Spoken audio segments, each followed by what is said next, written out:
Welcome to 21st Sports Recap and Reaction for the Philadelphia Eagles at the New England Patriots in their Week 13 matchup played December 6, 2015. We're going to go over all the scores and the stats and give our breakdown and analysis. So this game started off scoreless in the first, and then just seconds into the second quarter, the first play of the second quarter, Tom Brady hit James White for a 4-yard touchdown pass, and with the extra point by Stephen Gostkowski, it was 7-0 Patriots over the Eagles. Then, with less than 8 minutes left before halftime, Brady threw his second touchdown pass of the game, this one an 11-yard touchdown to Danny Amendola, and the Patriots were now in the lead 14-0 after the extra point by Gostkowski. The Eagles would get on the board as they came back with a 5-yard touchdown pass by Sam Bradford to Zach Ertz with just over 4 minutes left before halftime. Sturgis added the extra point, and it was now 14-7 as the Eagles cut the Patriots' lead in half. And then with the first half coming to a close, the Eagles blocked a punt by the Patriots, and Najee Good returned it 24 yards for the touchdown. Sturgis added the extra point, and it was now 14 apiece heading into the locker rooms at halftime. So a tie score at halftime with the improbable special teams play by Philadelphia, as they have been known to have good special teams in the past, although not so much necessarily this season. But in the third quarter, midway through, we saw Malcolm Jenkins pick off Tom Brady and return it 99 yards for the touchdown. Sturgis added the extra point, and now the Eagles were in the lead 21-14. Then, with a little over 4 minutes still left in the third, the Patriots were punting the ball, and Darren Sproles returns it 83 yards for the touchdown. Sturgis adds the extra point, and it was now 28-14. So a couple big special teams plays plus a defensive touchdown, and the Eagles were up by 14 points. And on the Patriots' next possession, they got into Philadelphia territory, but then Tom Brady was intercepted by Maxwell. And so now the Eagles would take over on their own 20 after the interception. They brought the third quarter to a close, still up 28-14. And they started off the fourth quarter with the ball. They converted a third down, and they moved into New England territory. They got down into the red zone, and on 3rd and 2 on the New England 10, Sam Bradford hit Jordan Matthews for a 10-yard touchdown. Sturgis added the extra point, and it was 35-14. So the Eagles up by 3 scores, up 21 points with 11 minutes left to play in this game, as they look to be running away with this one. But there was still time on the clock, and the Patriots never lie down. They would go 3-and-out on their next possession, and then they held the Eagles to a 3-and-out as well. And now the Patriots would get the ball back with less than 8 minutes left, still down by 3 touchdowns. And Tom Brady went to work, although he did not have much weapons at his disposal. Of course, no Rob Gronkowski and no Edelman in this game. Of course, Deion Lewis had been lost earlier in the season, but Brady gets it to Chandler for a first down with an 11-yard pass in the first play of the possession. Then on a 2nd and 10 from the 40, Brady goes to Martin. He picks up 19, a first down at the 41. Then on a 2nd and 10 from the Philly 41, he goes to James White, and it's a 19-yard reception and a first down at the Philadelphia 22. Brady goes back to White. He picks up 8 yards, and now it's 2nd and 2 in the red zone at the Philly 14. And Tom Brady hits Scott Chandler for a 14-yard touchdown. Stephen Gostkowski adds the extra point, and it was now 35-21 as the Patriots were down by 14 with about 5.5 minutes left to play.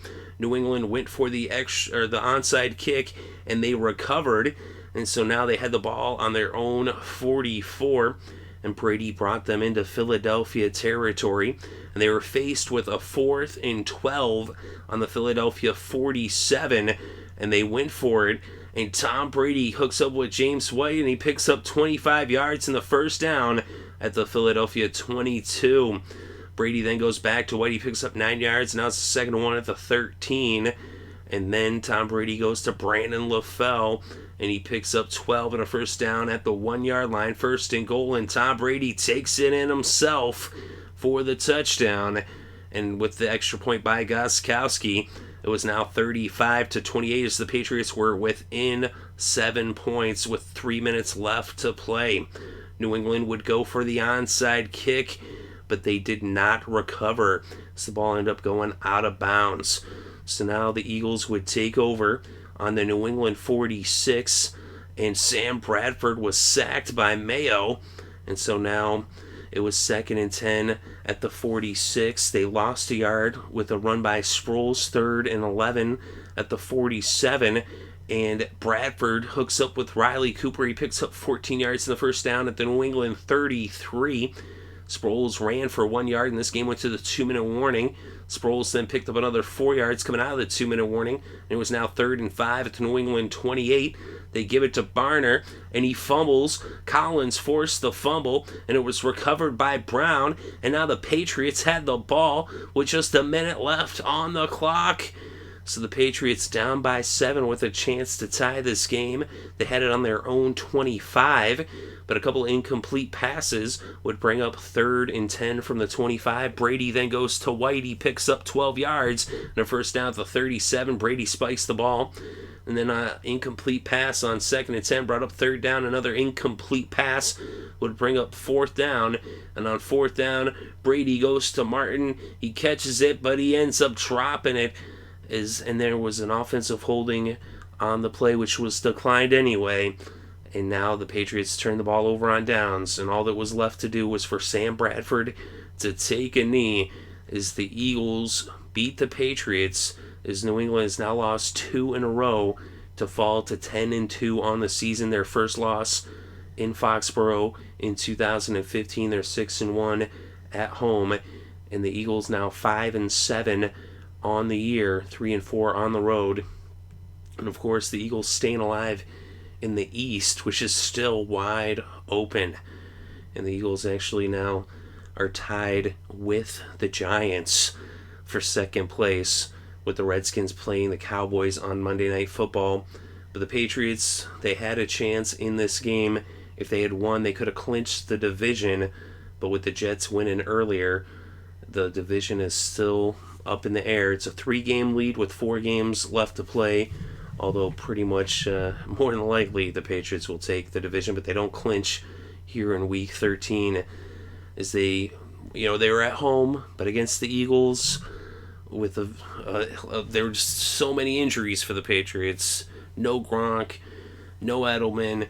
Amendola was out there, but they fell behind in those special teams plays. That's the thing too, is when you have so many injuries up and down the roster on both sides of the ball, it can tend to deplete your special teams, as those are the guys who are going to have to step up and step in on offense and defense. And so instead of being fresh for special teams, we see that you get a couple of big special teams plays by the Eagles. Also, their defense coming up big as well. And Brady came close to leading the Patriots to the comeback against the Eagles, but he comes up just shy. Of course, he didn't really get much help from his receivers. Of course, it's a depleted receiving core, but the balls just kept going in and out of the hands of the targets.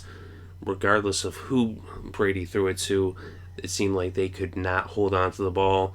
Apparently, Bart Simpson had visited the locker room, and they were all eating Butterfingers before the game, or at halftime maybe, but the Patriots lose another game, 2 in a row, but I wouldn't panic, as it's a good time to lose games. If you're gonna lose games, which you're gonna lose games, the only team that's undefeated is the Panthers, and this is the time to lose the games right now. But now, heading into the final stretch, the Final Four, they got to get back on track, heading into the playoffs.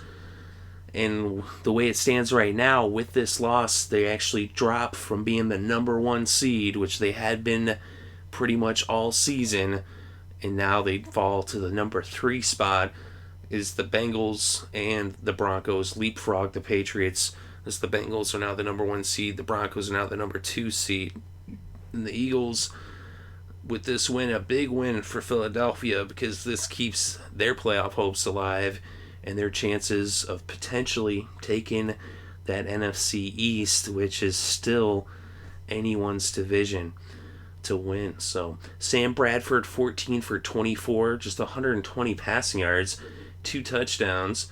Darren Sproles had 15 carries for 66 yards, and Jordan Matthews 3 receptions for 36 yards and a touchdown.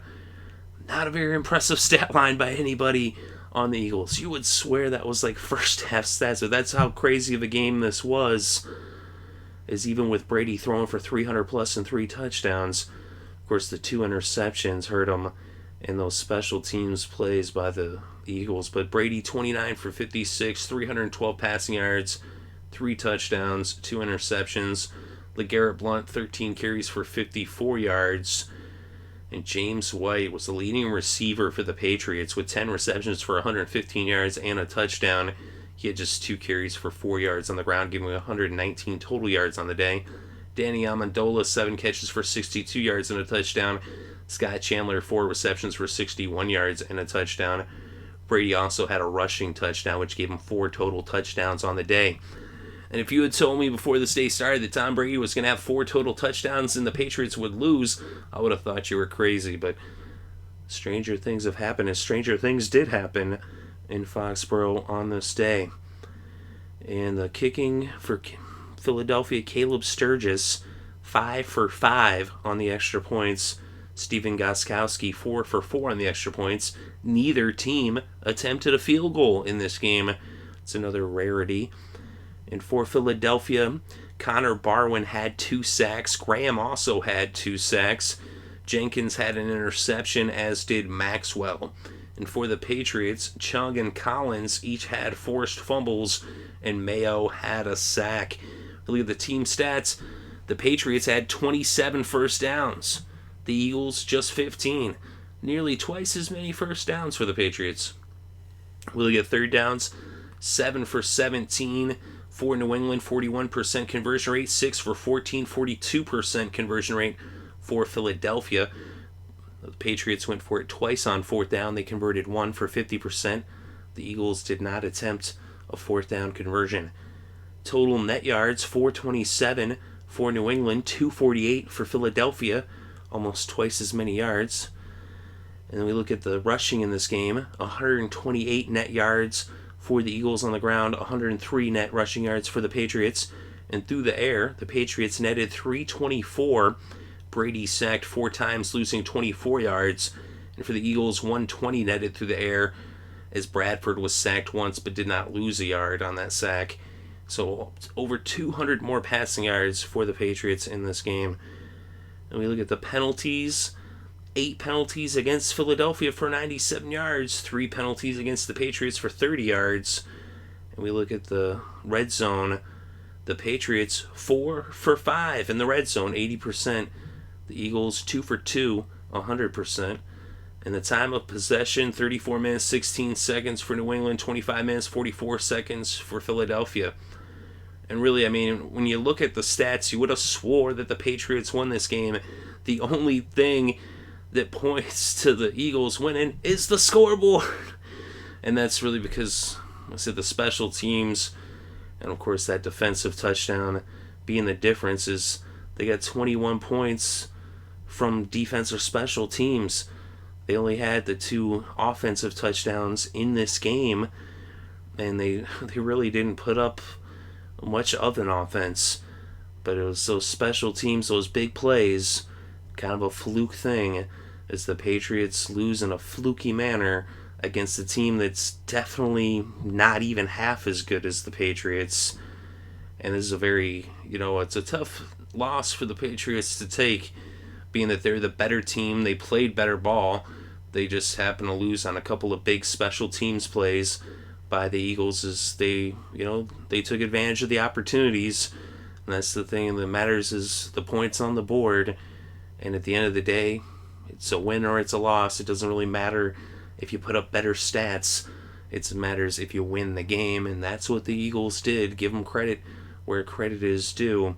And the Patriots, they gave it their all. Tom Brady put up quite the performance in this loss. I mean, he laid it all out on the field. He had the Patriots somehow, some way in a position to win the game at the end, but just couldn't get much help from anyone else on the offense. It was like Tom Brady versus the Eagles. Of course, the defense was doing their part, but the special teams really cost the Patriots. Of course, Brady did have a couple of turnovers also that hurt as well. But, when your defense only allows 14 points and Tom Brady has 4 total touchdowns, you would think that would be good enough to win. But the special teams, well, it is part of the game. It's that third facet of the game. And everything counts. It's a whole entire game. It's 60 minutes. It's offense, it's defense, it's special teams. And the Eagles, we saw last year, they were one of the best teams when it came to special teams and when it came to being creative and scoring, as they had scored in every which way possible last year. That was their MO. Not so much this year, but we see in this game that Chip Kelly's special teams magic finally returning for the Eagles. And if they can continue to find ways to score like they did in this game, coming down the final stretch of the season, the East is right there within their grasp. Of course, the Redskins have a chance to put a little bit of room between them and the Giants, but we'll see what happens on Monday Night Football. With the Patriots, of course, they are definitely missing Gronk. They're missing Amendola, just to name a couple. But let me know what you think in the comments section below. Definitely interested to read your thoughts and opinions. Thank you very much for listening. It is greatly appreciated. I hope you're having a good day and having a great weekend and enjoying all the sports.